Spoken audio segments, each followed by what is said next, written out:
basically what I came in with was I loved art, and I thought art shouldn't just be on walls.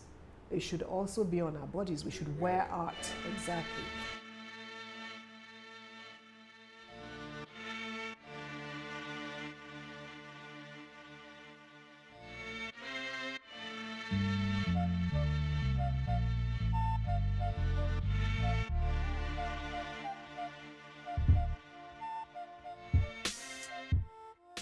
Well, it actually didn't even start from my mother. It started from my grandmother, who used to sell cloth, the woven cloth that I have done so much innovation on now.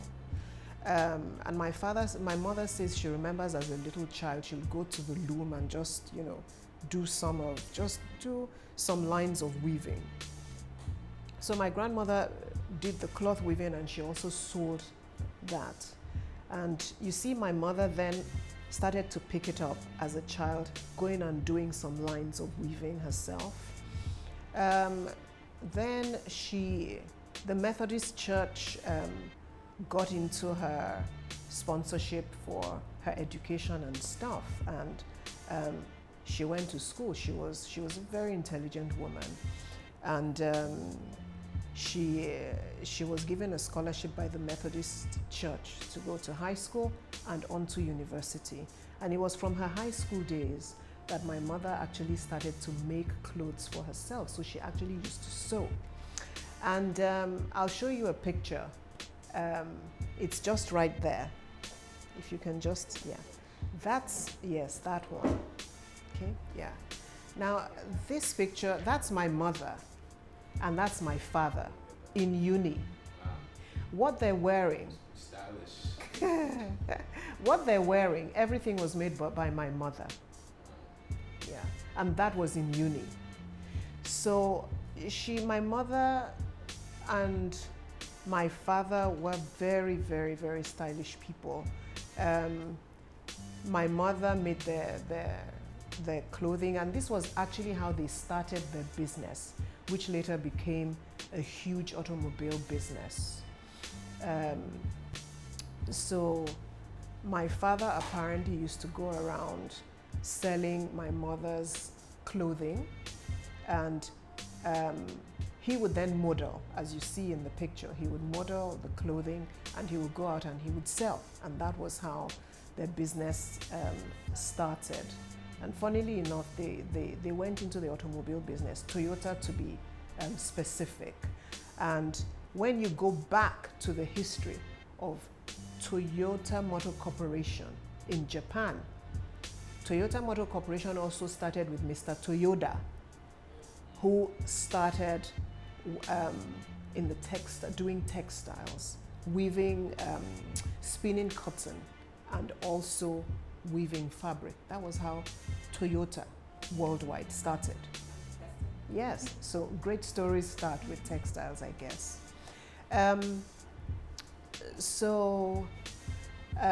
My mother then, after university, she started to teach at the Methodist high school. She became a teacher, and she got a major in history. And she still kept that her love and her passion for sewing. And actually, my mother then, when I was about 2, 3, I remember we used to have a shop in Balogun Market where my mother used to sell fabric, because I believe that the love that I have for fabric came from my mother, because I just saw so much. And I didn't know that all this time, everything was getting soaked into my mind, into my consciousness, So I was exposed to fabrics, different kinds of fabrics from different parts of the world, from your velvets to your cottons to your silks, to laces from different parts of the world. And going along, I had no idea that I would ever get into this, into fashion at all. So anyway, my mother's sewing started to catch the attention of so many people. And then she started to do baby wear. And in those days, she made a lot of clothing for little children and babies. And all of a sudden, PZ and Kingsway, I don't know if you guys could ever, exactly, not PZ, okay, PZ Kingsway. Kingsway was like our Harrods. Yeah, pretty much. Or a Saks Fifth Avenue in those days. And every time my mother would, the buyers would look at my mother's stuff. My mother's stuff compared to other people was always the cleanest in terms of finishing, in terms of, they would not return one thing. So she was supplying them, you know, on a regular basis. But then remember, their other business, the automobile business, was starting to take off. So because she had so much demand for her homemade clothing, she then had to employ the services of this tailor. I remember him, he was called Babaolu that time. So then I remember as a little girl seeing them making loads and loads and loads of, they started to make uniforms, you know, for schools. And that was my first time when I was about 7 or 8, seeing this funny looking thing that cut through piles and piles of fabrics, you know. So these were the experiences that I had that sort of pulled me back home. And of course, my parents didn't want me to come back here to do my master's. They wanted me to do my master's over there. And I said, look, let me just come back for my youth service. Because in America, you can't just go on to do your master's straight from your first degree. You have to, then you had to do at least 18 months work experience. So I said, well, I'll just use my youth service to do that work experience. But I had other plans. I wasn't going to go back. I applied to University of Lagos. I got in for Masters in Finance, and boy, did I regret it, because it was just something totally different in terms of experience, you know, with lecturers and all these funny things going on. And that was then, that was 1987.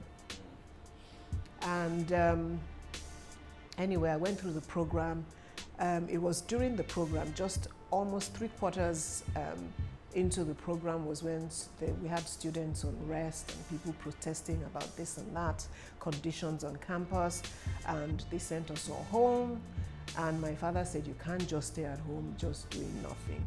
Come into the business and do something. But I wasn't going to go into the automobile business either, because I was not a saleswoman or anything like that. So I said, look, let me go and practice some of my business administrative skills in my mother's workshop. She had still her atelier at that time, exactly. And she used to complain incessantly about these tailors who just gave you so many problems, and they still do, you know. And I said, oh, you know, there's something about going to school in America. And this is one thing that I want to say. There's something that America gives its people, or people who happen to come in there and go through the system. And it's a lot of, it's courage. It is this I can do anything kind of spirit.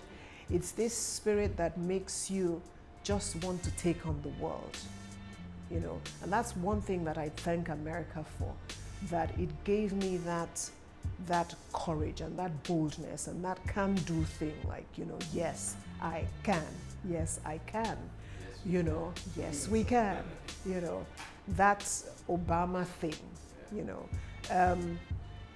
That is basically what brought me back into this environment that was not very enabling at all. I was not seeing problems. I was just seeing basically like challenges that could be surmounted, you know. And I did not obviously see myself as a victim. Americans don't see themselves as victims like that. They see themselves as coming to conquer. And this was the kind of spirit of conquering that I had, because I knew also that I just had it, you know. And it was in this kind of spirit that I went into my mother's workshop, and I started to put things turn things around. She didn't have an artist to do her male designs because she was very well known for the embroidery and the cut of the kaftans and stuff, which we started wearing a lot of. So I just started by drawing abstract designs on the agbadas, which totally changed it. It changed the kinds of embroideries that people were used to. Basically, what I came in with was I loved art, and I thought art shouldn't just be on walls. It should also be on our bodies. We should wear art, exactly. So I started to express myself in this way, and my goodness, phenomenally, the sales went up so much that it was such good business that the monies that were made and plowed back into the business was used to start this business, to actually build this building.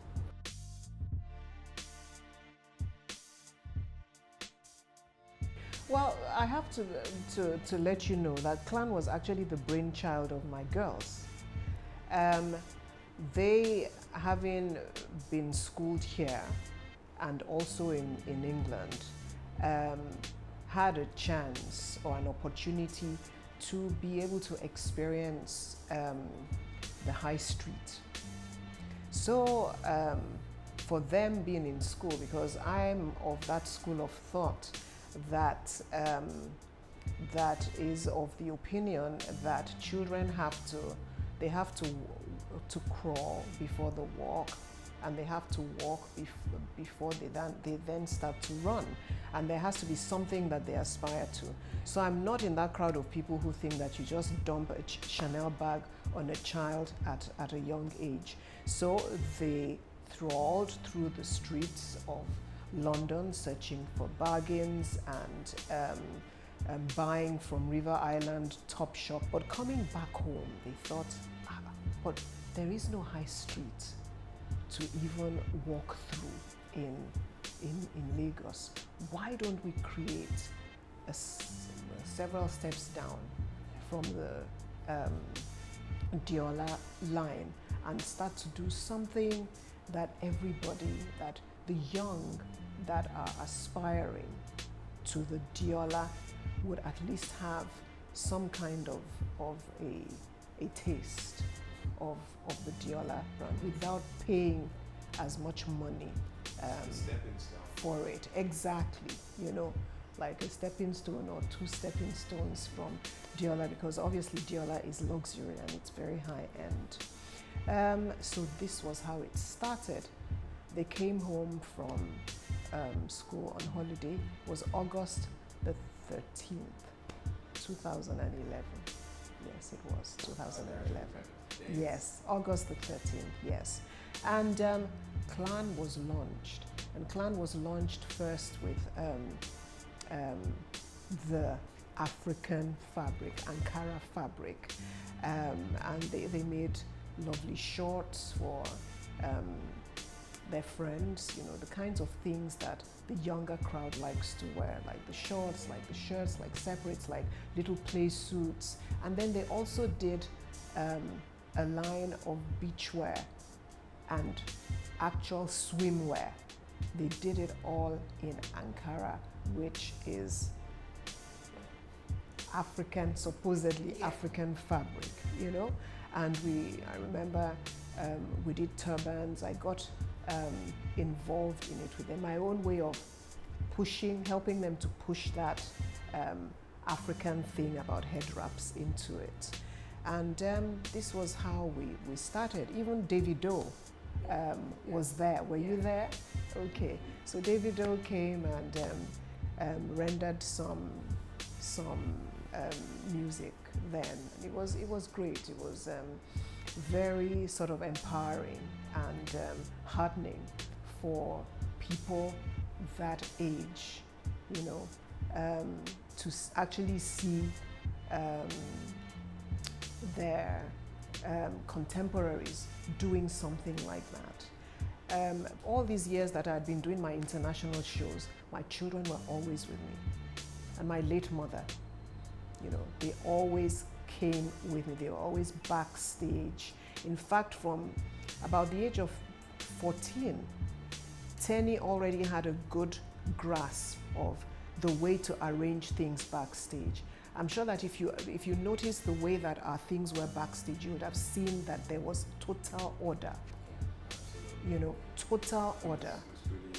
You know, there was so much chaos, but with this house, you know, and that's the first time that I am showing, or that I showed at the Lagos Fashion Week, you know.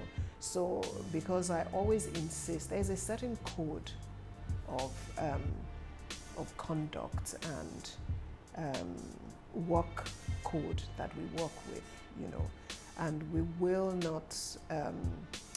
not compromise for anybody or for any reason, you know. So these girls picked up, you know how the consciousness soaks up so much and you don't know. Because as I said to you, I didn't study fashion. I went to University of Miami, did a business administration. You know my story. Did a master's in finance, and but it again tells you that with this family, it's a calling.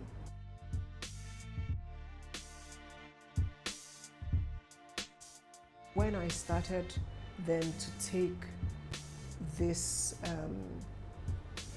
this fashion to a different kind of level, my mother was so happy. I mean, she would watch me on the mannequin just draping, because then that's my gift, you know. I just get on the mannequin and I drape and I put things together, you know, things just start coming and I just keep putting things together. And she would stand and she would sit down and watch me just do the stuff. And afterwards, my daughters then got born and they came in and they also would watch me, and all of us together would go to the shows until I went to my very first Fashion Week, International Fashion Week, New York Fashion Week, when I had won a place there amongst different designers in Africa with 3 other designers from South Africa. And it was just at the turn of the new millennium when Africans for the very first time showed at the African Fashion Week. At the New York Fashion Week in New York. And we had Andre Leontali there. We had the late Kofi Annan's wife there. We had Nelson Mandela could not make it because I think he was a little ill, but he sent his representative. It was an amazing time. Anglo Gold was the sponsor. I mean, Anglo Gold is the biggest gold producer in the world at that time. And Mnet, DSTV was Mnet at that time. And after the show, a winner was going to be pronounced, and that winner, they said it would be that winner who would basically influence fashion going into the new millennium. And that was where I won that award, actually, that big one. Wow. Yes, that was it. And that was when African Americans came out and people were crying, and they said, Deola, thank you so much for putting Africa back on the map. You know, this was 10 years after I started doing this business. That was quite a... The show was 10 years yes, into you working on this. 10 years. So 10 years after, or shall I? Well, 88 to 98 actually was 10 years. That was the first time in Ghana. That was when, remember Face of Africa started, and then Africa Designs. Face of Africa basically is what started this whole thing, So all of us who were there at that time basically pioneered it. And definitely they must have seen into the future. They must have seen the futuristic nature of my designs. which is I know why I won, because they saw something that they saw that I was already so many years ahead of myself and ahead of everybody else, because the other designers made a lot of things out of Ankara fabric, out of Guinea brocade, which I completely stayed away from because that was not authentic African fabric to me. And the fabric that was going to take Africa into the future has got to be African hand-woven fabric. We know it as Ashoke in Yoruba land. The Igbo people know it as Akwete. Akwete. It's called Akwete. It's the same hand-woven fabric. And in places like Kogi State, the Ibera people also have theirs. And what I actually wanted to do, and what is still on my mind to do, is to create all the clusters of those different weavers. Okay. Different styles from different regions. Different weave, exactly, the different weavers from the different region.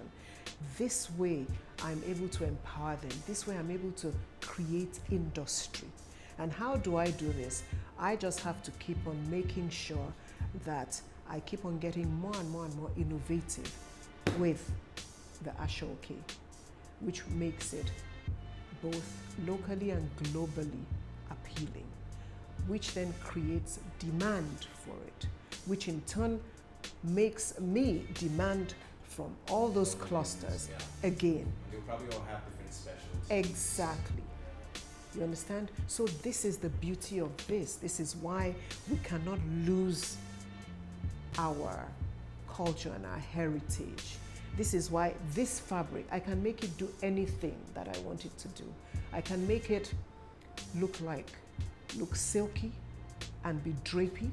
I can make it have structure, which is what I've been doing. I can make it into lace, which is why the Komale was birthed, you know? So how can you be able to do so much with just one fabric and one loom? Africa, wake up. Wake up. It's not about Ankara. It's about going back to your history and your heritage and your culture and developing it, evolving it into something that the whole world is going to be coming after. And they are coming after it. Yesterday, I still had an interview with a lady from Brighton University. Now, do you know that Komale has been bought by the Tropen Museum in Amsterdam? Wow. Yes. Yes. They actually bought it to keep it in their museum. And right now, as we speak, there is still that Fashion Cities Africa exhibition running in Amsterdam, which is completely amazing. And apparently, I've been told that they've never had as much traffic to the museum since its inception. So what are we saying?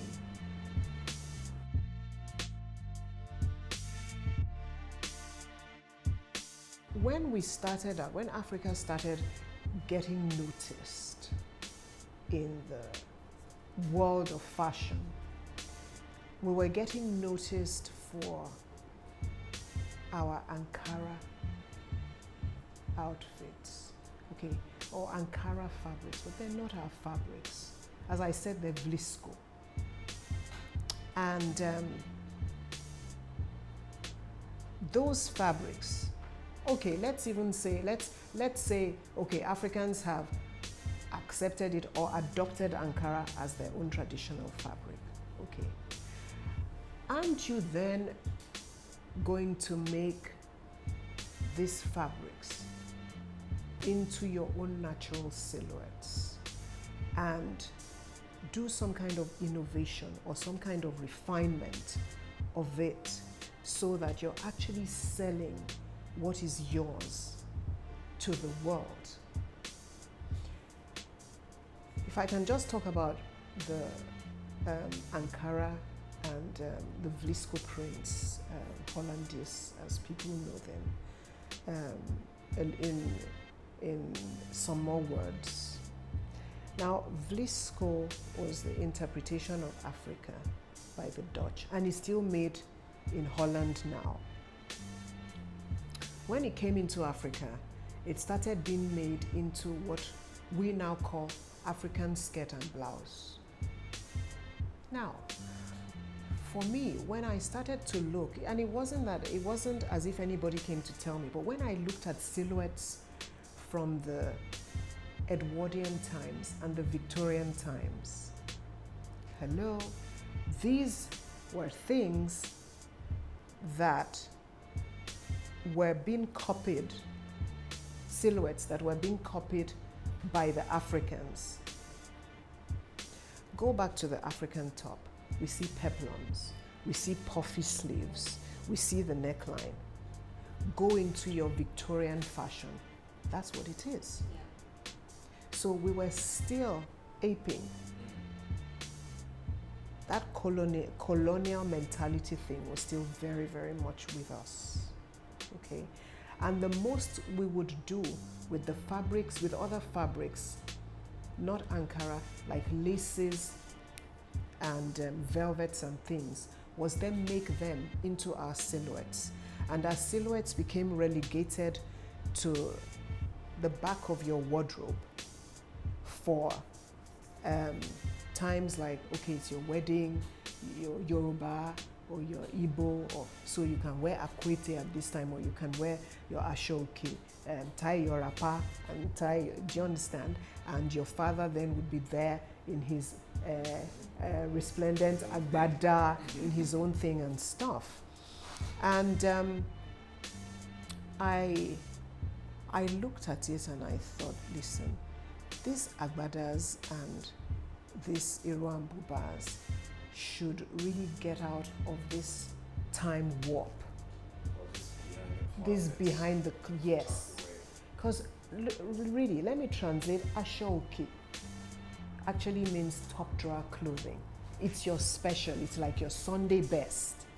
Okay? So it's put away in your closet, in a special place. However, these are our silhouettes that need to be brought to light and that need to be tweaked, as I've said. So I started to think about it and I thought, listen, I'm going to make this clothing in such a way that whether you're Chinese, whether you're British, whether you're American, Indonesian, or whatever, you will be able to wear, and you will be able to wear very well without the clumsiness of the wrapper and stuff. Hence, I came up with Komale. Changed the whole form and the mold of our buba and our Iro into now a fitted top with sleeves, still retaining that, but making it much more modern in the form and the fit of it, and then creating an Iro that would be easy for anyone, for any woman from all over the world to be able to just put on. Yeah. So then I created, then it went from just a wrapper.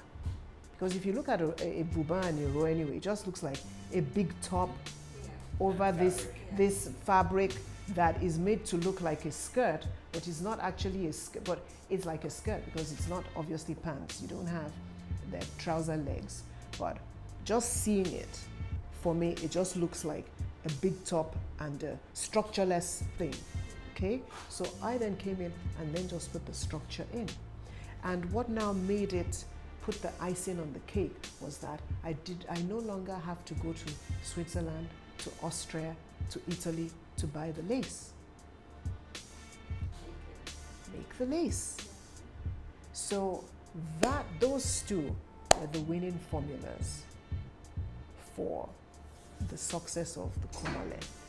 Now get this, I then did, I don't know if you ever saw the video, the Komole video. If you have not seen the Komole video, you have to go and see the Komole video. The Komole video was shot in a 15th century manner in Kent, in England. And we chose models. Yes, and they're not all white models. That's why, I don't know why Africans are only seeing the white girls. There's a black girl there, and there's a mixed race girl who's Nigerian. There are actually two Nigerians in that film, okay? And then you had the Asian girl, and then you had the two Caucasians, okay? So we had women who represent women from all over the globe. Now, what was my message? My message to the world was, listen, no matter where you come from, these are African silhouettes, and you can, as much as we have imbibed your own clothing, you too, you have to imbibe ours. This is the way that they fit, this is the way that they make you look and stuff. And by the time we put those clothings on those girls in England, those girls said they had never felt like that before. In the feeling they got from wearing those dresses, they said that it made them feel like queens, it made them feel very regal. And that's why when you watch the video, you see that the girls, actually the way that they walked, the way that they, they're not actresses, they're models, okay? The way that they carried themselves was totally different. What does that tell you? It tells you that our silhouettes actually go beyond just mere clothing. They also clothe the mind. That is what the African silhouette will do to you. It will clothe your body, and it will also dress up your mind, so much so that you will feel like royalty. And what did we do? We took it inside into a regal home, dating back to the 15th century, to show you that even as far back as the 15th century, the African silhouette has been at home in luxury and in a manner which is where it belongs, truly. Amazing. That is the story of Komole. So when our own Africans kept on talking about I thought, wow, sadly, Africans have been dealt with so much in the minds, and we have allowed ourselves to stay there. Why don't you think out of that your myopic senses?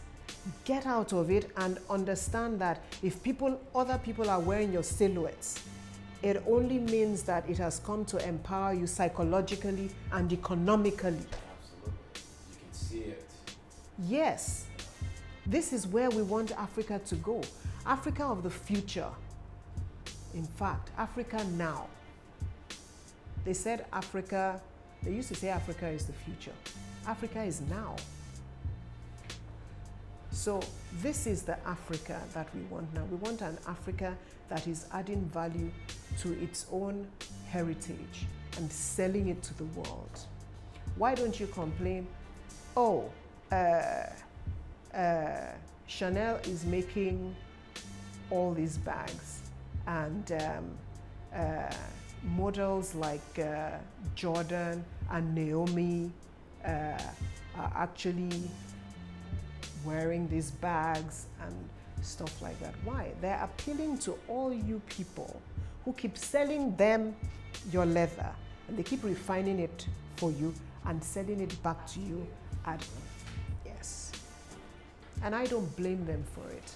It's your mindset that keeps you shut up and sets you back, rather than you just freeing your mind and knowing that you're as free as a bird to fly as high as you want.